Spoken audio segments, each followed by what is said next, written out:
బడ్జెట్లో మనకి రాజధానికి 15,000 కోట్లు కేంద్రం అనౌన్స్ చేసింది.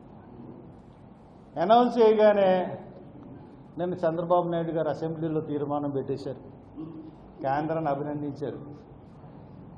అభినందించిన తర్వాత అందరూ కూడా తీరా చూస్తే అది ఏ రకంగా ఇస్తాం, ఎవరి ద్వారా అప్పు ఇప్పిస్తామో ఇంకా డిసైడ్ చేసుకోలేదు. కానీ 15,000 కోట్ల రుణాన్ని అప్పు ఇప్పిస్తాను అని చెప్పి నిర్మలా సీతారామన్ చెప్పారు, ఆర్థిక మంత్రి. అంటే ఎంత మోసం అండి. ఇతను చంద్రబాబు నాయుడు, పవన్ కళ్యాణ్ ఈ రాష్ట్రానికి మంచి చేస్తామని చెప్పి ఈ రాష్ట్రానికి ముఖ్యమంత్రిగా, ఉప ముఖ్యమంత్రిగా ప్రమాణం చేసి బాధ్యతలు చేపట్టిన తర్వాత కేంద్రం ఇంత అన్యాయం చేస్తూ ఉంటుంటే ఒక స్పెషల్ స్టేటస్ గురించి మాట్లాడకుండా బీహార్ లాంటి రాష్ట్రాలు స్పెషల్ స్టేటస్ గురించి గొంతెత్తి మాట్లాడుతూ ఉంటుంటే 15,000 కోట్లు తెచ్చుకోవడానికి సిగ్గనేది ఉందని నేను అడుగుతున్నాను ఈ ప్రభుత్వానికి. ఇప్పటికన్నా మీరు ఇదన్నిటికీ పరిష్కారం స్పెషల్ స్టేటస్. పార్లమెంటుని మించింది రాజ్యాంగం, కానీ ఏదైనా సరే పార్లమెంట్లోనే జరుగుతుంది. ఈ స్పెషల్ స్టేటస్ ఆ రోజు కాంగ్రెస్ చేసిన పొరపాటు ఏంటంటే మేమే వస్తాం, మేమే స్పెషల్ స్టేటస్ ఇస్తామన్న ఉద్దేశంతో దాంట్లో పెట్టలేదని ఒకే ఒక కారణంతో స్పెషల్ స్టేటస్ ఇవ్వలేదు. కాంగ్రెస్ ఒక పక్కన ఇస్తానంటుంది. పోనీ వీళ్ళు ఎలక్షన్స్లో 78 చోట్ల అక్రమాలు చేసి, మన రాష్ట్రంలో కూడా 7 నియోజకవర్గాల్లో అక్రమాలు చేసి నెగ్గింది ఎన్డీఏ. యాక్చువల్గా అయితే కాంగ్రెస్ ప్రభుత్వం కాంగ్రెస్ ప్రభుత్వం వస్తే డెఫినెట్గా మనకి స్పెషల్ స్టేటస్ స్పెషల్ స్టేటస్ వచ్చి మరి రాజధానికి కావాల్సిన నిధులన్నీ ఇస్తే మన రాజధాని అయిపోను, Polavaram as per the norms ఖచ్చితంగా మరి కాంగ్రెస్ ప్రభుత్వం దగ్గరుండి కట్టించే పరిస్థితి. కానీ బీజేపీ, తెలుగుదేశం కొమ్మక్క అయిపోయి ఈ ప్రాజెక్ట్ని, ప్రజల్ని, ప్రాణాలని పణంగా పెడతారు. అది శ్వేతపత్రం గురించి మనం మాట్లాడాలంటే బడ్జెట్ గురించి.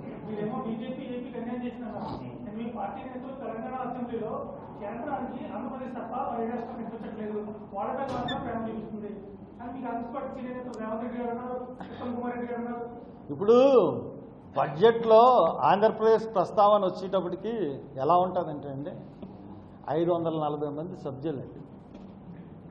ఎందుకంటే ఓన్ ఎక్స్పీరియన్స్ చేసినోడు కాబట్టి, నేను కానీ రేవంత్ రెడ్డి కానీ పార్లమెంట్ల కింద పనిచేశాం కాబట్టి బడ్జెట్లో ఒక రాష్ట్రం పేరు వచ్చినప్పటికీ ఆ రాష్ట్రానికి ఏదో మేలు జరిగిపోతుంది అనుకుని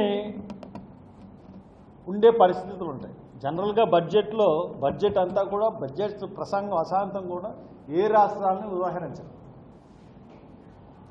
బీహార్కి 26,000 కోట్లు ఇచ్చారు. మరి అది ఏ పొద్దు కింద ఇచ్చారో కూడా నాకు తెలియదు. ఆంధ్రప్రదేశ్కి బడ్జెట్లో ఎంత ఇచ్చారు, ఎలాగిచ్చారన్నది మనందరికీ తెలుసు. ఈ 15,000 కోట్ల అప్పు వల్ల ఆంధ్రప్రదేశ్కి వచ్చే లాభం కూడా ఏంటో తెలియదు. ఇప్పుడు జనరల్గా ఆ ఆంధ్రప్రదేశ్కి 15,000 కోట్లు అప్పుగా ఇచ్చారు అని చెప్పలేడు కదా. కాబట్టి ఆంధ్రప్రదేశ్కి ఏదో ఎక్కువ ఇచ్చేశారు, మాకు తక్కువ ఇచ్చారని ఆయన ఆ ఉక్రోషం అన్నదే ఆయన వెళ్ళబెడుతున్నాడు.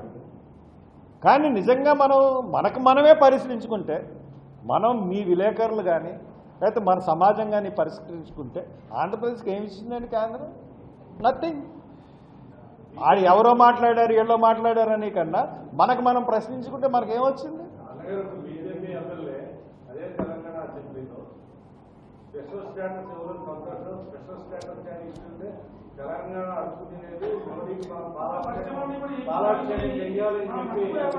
బీజేపీ వాళ్ళు ఫస్ట్ నుంచి ఆ స్పెషల్ స్టేటస్ ఇవ్వకూడదు.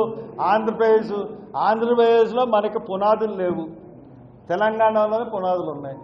ఆంధ్రప్రదేశ్ని ఎట్టి పరిస్థితుల్లో తొక్కేయాలి. ఆంధ్రప్రదేశ్లో నిజంగా టీడీపీతో వాళ్ళు పొత్తు పెట్టుకోకపోతే బీజేపీకి వచ్చే పర్సెంట్ కాంగ్రెస్ ఓట్ల కన్నా తక్కువ వస్తాయి. కాంగ్రెస్కే 1% వచ్చింది, 1.4%. బీజేపీ ఇంతకన్నా తక్కువ వస్తుంది. వాళ్ళు అధికారంలోకి ఉన్నారు కాబట్టి పొత్తు పెట్టుకున్నారు. వాళ్ళు బీజేపీని ఆంధ్రప్రదేశ్ ఆదరించరు కాబట్టి వీళ్ళు స్పెషల్ స్టేటస్ ఇవ్వకూడదన్నది బీజేపీ యొక్క దుర్మార్గపరమైన ఆలోచన. వీళ్ళు స్పెషల్ స్టేటస్ ఇచ్చిన ఇవ్వరు. ఈ పనులన్నీ కూడా ఇంకో చోట ఖర్చు పెట్టుకుంటే మంచిదన్న ఉద్దేశంతో బీజేపీ చేస్తున్న పనులు.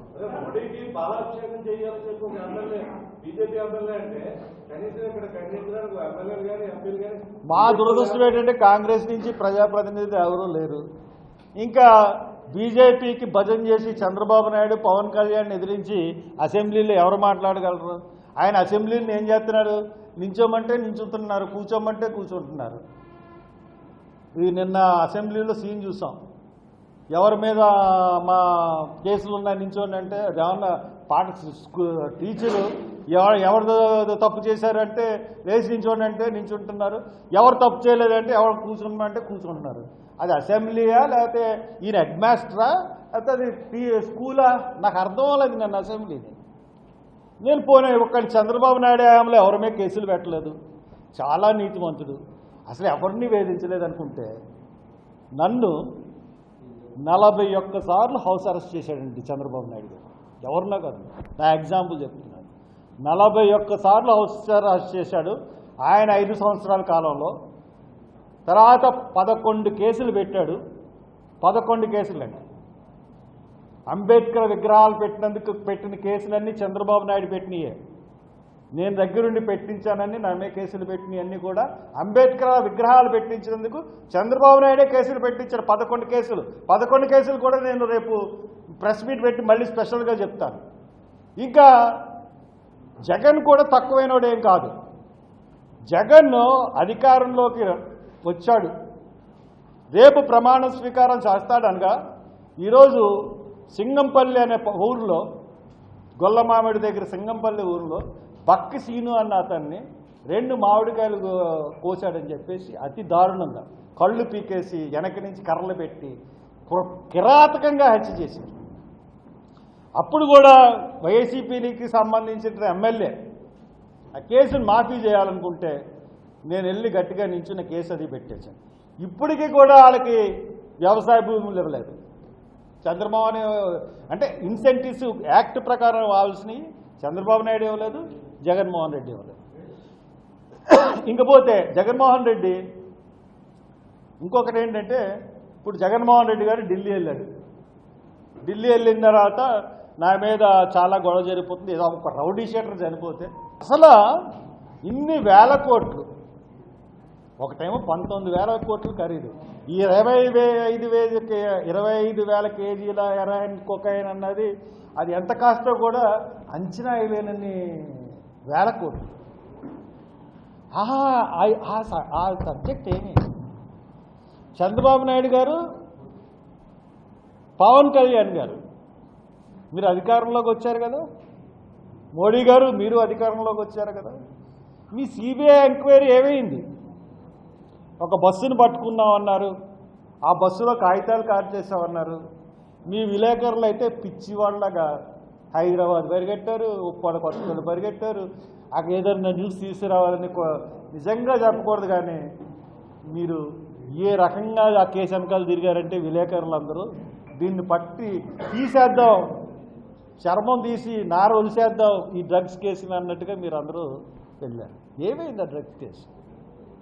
నిజంగా మోడీ కానీ అదానీ కానీ ప్రమేయం లేకుండా ఈరోజు వరకు చంద్రబాబు నాయుడు కానీ జగన్ కానీ ఎందుకు మాట్లాడలేదు?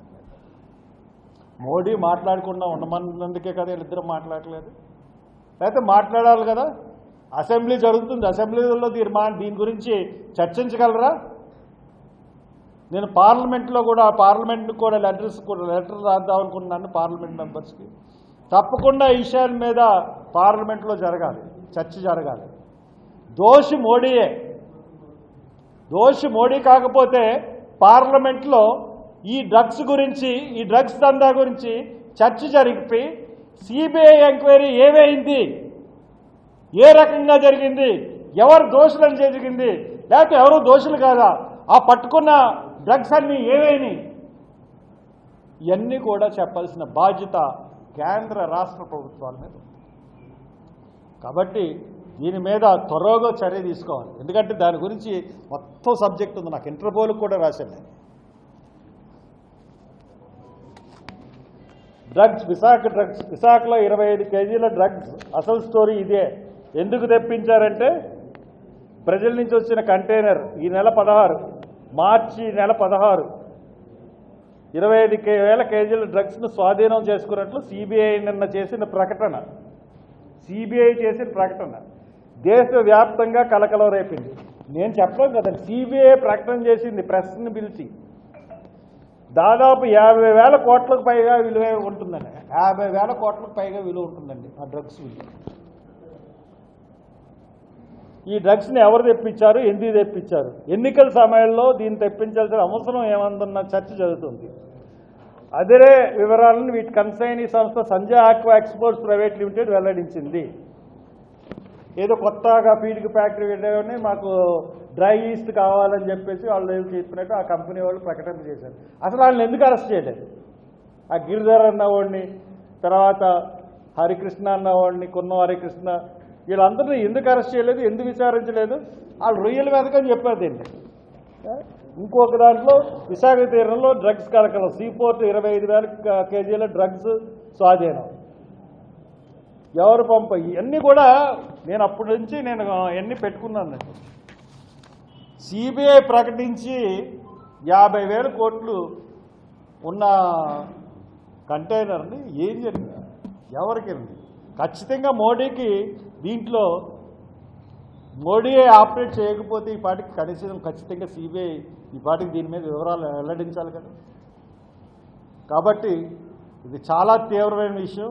ఈ డ్రగ్స్ 50,000 డ్రగ్స్ అంటే ఇండియా నాశనం అయిపోతుంది. డ్రగ్స్ అలవాటు పడినోడు బయటికి రావడం అంటే చాలా కష్టమైన విషయం. ఇది మన దేశం యొక్క ఆర్థిక స్థితిని, సామాజిక స్థితుల్ని అన్నిటిని నాశనం చేసేస్తాయి డ్రగ్స్. కాబట్టి ఇమీడియట్గా దాని మీద మరి మోడీయే సమాధానం చెప్పాలని కోరుతూ సెలవు తీసుకుంటాం.